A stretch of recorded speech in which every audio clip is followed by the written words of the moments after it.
Bonsoir à toutes et à tous, très heureux de vous retrouver dans Focus Info. Bonsoir Dominique. Bonsoir Patrick.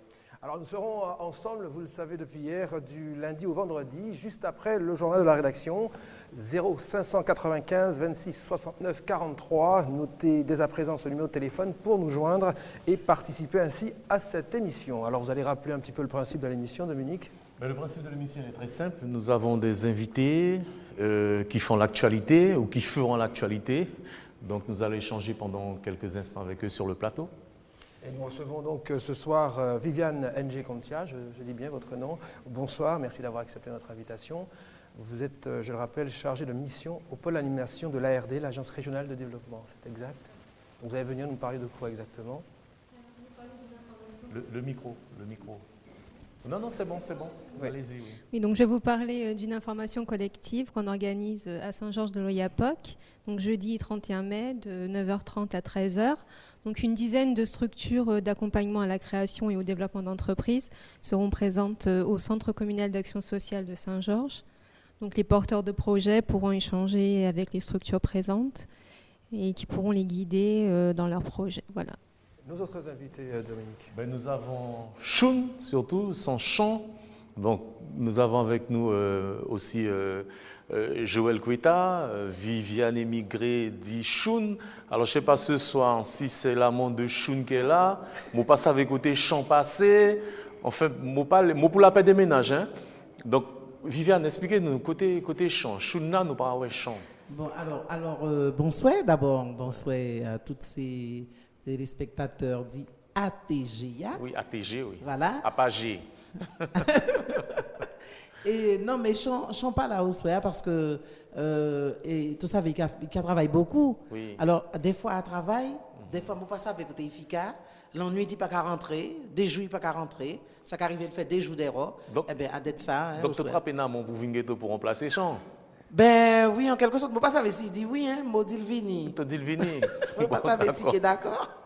Vous êtes venu nous parler d'un spectacle qui aura lieu. Absolument. Oui, monsieur. Quelle date? Oui, alors, le spectacle de Chanchoun qui aura lieu samedi au Proc de Matoury. Voilà. Est-ce que vous pouvez nous dire votre rôle? Est-ce que vous êtes effectivement l'amant de Choun ou est-ce que vous êtes producteur? Moi j'insiste. Alors, je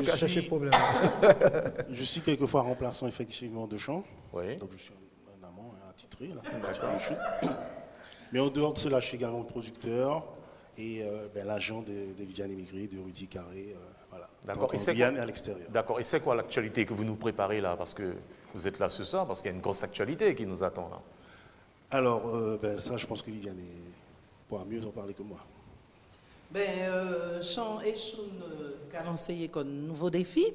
C'est-à-dire qu'on a souvent vu Chant et Choun dans des scènes de ménage, comme ça, classiques, banales.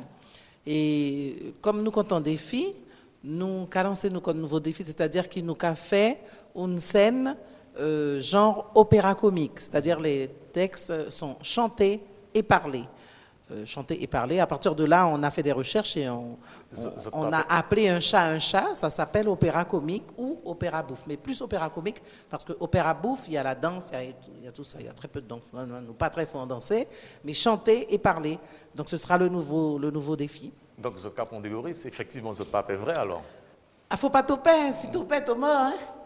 Faut pas toper. Le spectacle a un nom, je crois que c'est le meilleur du pire. Voilà, c'est pour le meilleur du pire. Alors, on s'attend à beaucoup de choses alors. Alors, comme d'habitude. Je signale tout de même qu'il y a également avec nous, merci d'être là, Stéphane Govana. Dans quelques instants, à la fin effectivement de cette émission, vous allez nous parler des nuits guyanaises. Je reviens un petit peu avec vous, Viviane Ng Contia. Vous avez commencé à nous en parler. À qui s'adresse exactement cette journée d'information sur la création d'entreprises? Alors, ça s'adresse aux porteurs de projets qui ont simplement une idée ou qui ont déjà un projet concret, mais également aux chefs d'entreprise qui souhaiteraient développer leur entreprise. Voilà. Donc, au programme, il y aura une session d'information sur la création d'entreprise, donc qui sera animée par la Chambre de commerce en collaboration avec la Chambre de métier. Il y aura également 2 ateliers donc, qui sont ouverts sur inscription. Donc, un sur comment mener son étude de marché, qui sera animé par la boutique de gestion. et un autre atelier sur comment financer son projet avec un prêt d'honneur qui sera animé par la plateforme CEGI, Centre Est Guyane Initiative, en collaboration avec le réseau Entreprendre Guyane. Voilà. Et en parallèle, il y aura des entretiens individualisés où les porteurs pourront rencontrer directement les intervenants qui seront sur place. Ça va se dérouler à Saint-Georges, c'est ça? Y a-t-il beaucoup de porteurs de projets en Guyane? Alors, donc chaque structure reçoit indépendamment, parce qu'en fait, le programme Entreprendre en Guyane, il a pour objectif d'améliorer la diffusion d'informations et l'accompagnement à la création et au développement d'entreprises. Donc, en fait, c'est un réseau d'une quarantaine de structures. Donc, chaque structure accueille ses projets. Donc, moi, je peux parler par exemple de l'Agence régionale de développement dans laquelle je suis chargée de mission. Et par exemple, en 2011, la RD a accueilli 135 porteurs de projets. Donc, elle les a renseignés, guidés. Voilà. Alors, j'ai une question. Comment se fait-il qu'il y ait autant d'agences ou d'associations? Pourquoi ne pas regrouper tout en un seul bloc? Parce que quand je vois les différentes agences, pour un porteur de projet, j'imagine que ce n'est pas facile. Il faut aller à la RD, après il faut aller à la région, il faut aller à la Guyane Technopole. Ça fait un sacré parcours. Pourquoi ne pas penser à tout regrouper dans un seul endroit, par exemple? Justement, c'était l'objectif du programme justement Entreprendre en Guyane. Donc c'est de faciliter l'accès à l'information et de pouvoir mieux orienter le porteur et lui définir des portes d'accès plus compréhensibles. Puisque c'est vrai qu'il y a une quarantaine de structures, mais elles agissent toutes dans des domaines différents. Donc l'objectif, c'est par le site internet déjà qu'on a entreprendreenguyane.fr, de pouvoir, selon le projet, savoir à qui s'adresser, puisque toutes n'interviennent pas sur les mêmes types profils de porteurs. Parce qu'il y en a qui s'adressent uniquement aux porteurs qui n'ont pas accès, par exemple, au crédit bancaire, comme la DIE. Voilà, donc le Pôle emploi pour les demandeurs d'emploi, les jeunes. Et cette initiative, elle aura lieu qu'à Saint-Georges ou vous pensez aller sur d'autres points de... Oui, alors on a organisé une information similaire à Irakubo en décembre 2011. Voilà, donc ça se fait en fonction des demandes et des disponibilités. Et quel conseil peut-on donner à un jeune créateur d'entreprise en Guyane? Quels sont les écueils à éviter notamment?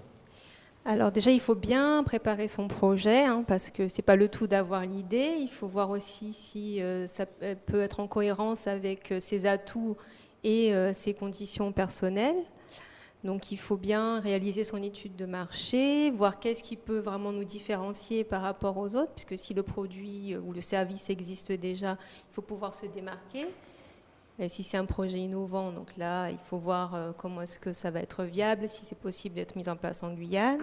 Donc après, il faut bien réaliser ses prévisions financières pour ne pas avoir de mauvaises surprises. Après, trouver les financements, savoir de quelles aides on peut bénéficier. Vrai parcours du combattant. Est-ce qu'on est... Pardon. Oui, je vous en prie, allez-y. Est-ce qu'on est aidé? Est-ce qu'on est juste conseillé ou aidé pour les études de marché, les études financières et tout ça? Alors, vous êtes aidé et conseillé. Et conseillé? Oui, les deux. Et normalement, donc, il y a un suivi également des porteurs sur 3 ans. Voilà. Il faut aussi que les porteurs acceptent que souvent... Mettre le nez dans les affaires. Voilà. C'est un domaine, une thématique de spectacle pour Choc et Shun? Oui, pourquoi pas. Il y a... Sur le parcours du combattant. Non, mais il y a beaucoup d'activités autour du spectacle. Donc, voilà, on peut créer plein de choses. C'est pour ça que ça m'intéresse. Oui, avec beaucoup d'attention, d'ailleurs. J'avais une question pour vous. Souvent, nous savons que le nerf de l'argent, c'est le nerf de la guerre. J'inverse, excusez-moi, j'inverse. La guerre, c'est l'argent. Et est-ce que les banques jouent le jeu? Est-ce qu'elles vous suivent dans ces initiatives? Alors, les banques, ça dépend vraiment des garanties du porteur. C'est vrai que tout le monde n'a pas accès ça se complique là, alors. Au crédit bancaire. C'est environ 30% des projets qui sont financés par le crédit bancaire. Et les partenaires qui interviennent avec vous ne peuvent pas être garants, caution? Oui, alors par exemple, Réseau Entreprendre Guyane, donc c'est une association de chefs d'entreprise.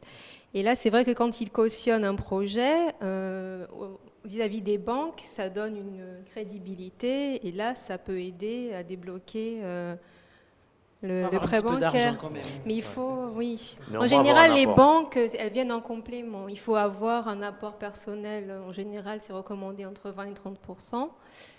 Et voilà. Stéphane, dans le cadre de votre travail à la rédaction d'ATG, vous avez rencontré sur le terrain beaucoup de porteurs de projets, de jeunes créateurs, notamment d'entreprises. Ben, on a rencontré quelques porteurs, mais surtout, par exemple, des agriculteurs pour qui les difficultés au niveau des banques étaient cruciales, quoi. Alors, on poursuit. Une question peut-être, Dominique. Non, j'ai une question pour Shun. On a souvent, nous tendez qui zot babier, zot rouvine, zot babier, nous tendez Shun, t'es pas ticket de moucher, chant même pas ticket de madame. C'est quoi le secret de votre longévité? Parce que c'est un couple qui dure quand même. Mais c'est l'amour, figure-toi. L'amour. Ben oui, c'est plus fort que tout. Parce que ces gens-là se déchirent, se disputent à longueur de journée.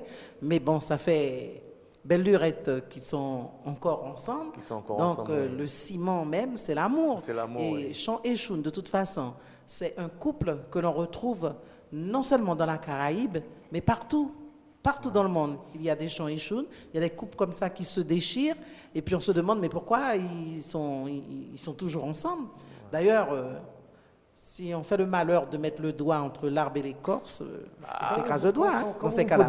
Quand vous vous produisez un peu partout dans le monde, comme vous le disiez, vous allez où Partout dans le exactement? monde, pas encore. Pas encore. Ça Notamment commence. en France, vous Voilà, produisez où? France, aux Antilles, voilà. Vous trouvez que vous avez, en tant qu'artiste guyanaise, vous trouvez votre place par rapport à d'autres humoristes, notamment Oui, bien sûr. Oui, parce que en métropole, il y a la communauté qui nous suit bien, et puis même il y a des métropolitains qui commencent à petit à se rapprocher parce que on ne travaille pas qu'en créole, on travaille pour que tout le monde puisse comprendre de plus en plus. Et entre vous, comme on sort des élections présidentielles là, vous en avez parlé entre vous vous avez fait un spectacle autour des élections. Alors pour les élections présidentielles, j'attends là, Oui. parce que je sens qu'il va y avoir du biscuit. Dis-nous bagaille, dis-nous bagaille. Ah ouais, qu'il y a des bêtes intéressantes là. Qui gagne bête qui est Donc passée. j'attends. Alors, on avait dit qu'on ne faisait plus parce qu'on a fait Chant et Choun revendique la vie chère, Chant et Oui. Choun aux élections, et puis nous dit bon, nous ne pouvons pas faire encore, ça y est, c'est bon. Mais l'actualité là, nous- je ne peux pas. Mais ça nous a rattrapé, d'autant plus que nous avons Madame Taubira, qui est quand même troisième personnage de l'État. Enfin, Voilà, nous sommes obligés quoi, nous sommes obligés de suivre l'actualité finalement.